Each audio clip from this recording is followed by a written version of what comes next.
This is Peter's family. Peter has a little sister, very loving parents, and wonderful paternal grandparents. So there are 3 generations staying under the same roof. Now, not only human beings, but also animals like dogs, cats, or elephants stay in a family.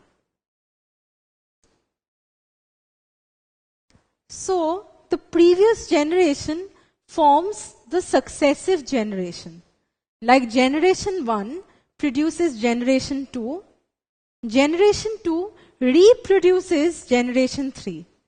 So this process of formation of newer generations to maintain the continuity of a species is known as reproduction. Now, in Peter's family, his grandmother and grandfather together produced his father. His father grew up from a little baby to a young man and got married to his mother. Now, Peter's mother and father came together to produce Peter and his sister.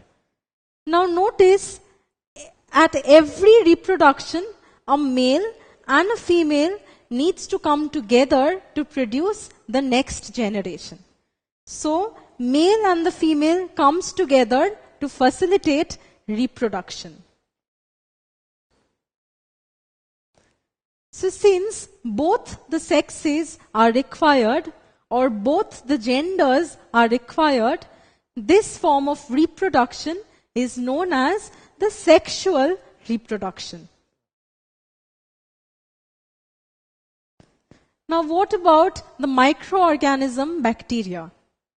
Bacteria can reproduce 72 times in one day. If you take one bacteria, then at the end of the day, the one bacteria will produce these many bacteria. How is that possible? Well, this is possible because bacteria does not take up that maturation time which human beings do. Human beings need to grow up, reach the matured age at which reproduction can take place. But this maturity is not present in bacteria.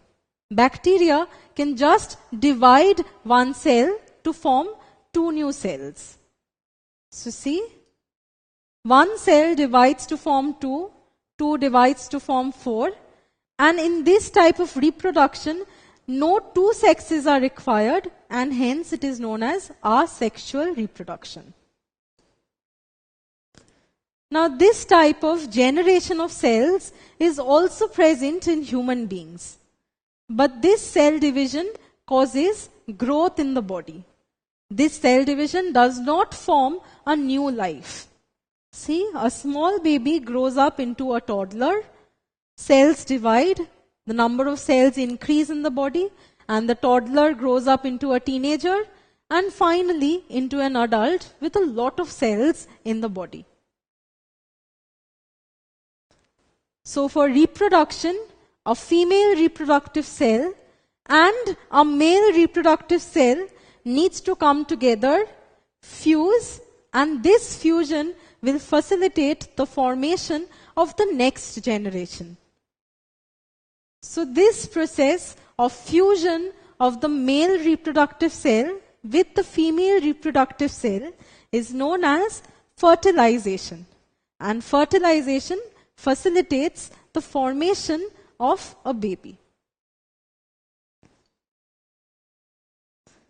Now, this is what you looked like when you were in your mother's womb and you were just 26 days old. Now, slowly, as you reached 44 days, your eyes developed, the different parts of your body became more distinct. See, the hands, the legs, the head are all distinct. Now finally, when a fetus reaches 56 days, then the fetus takes the appearance of a baby.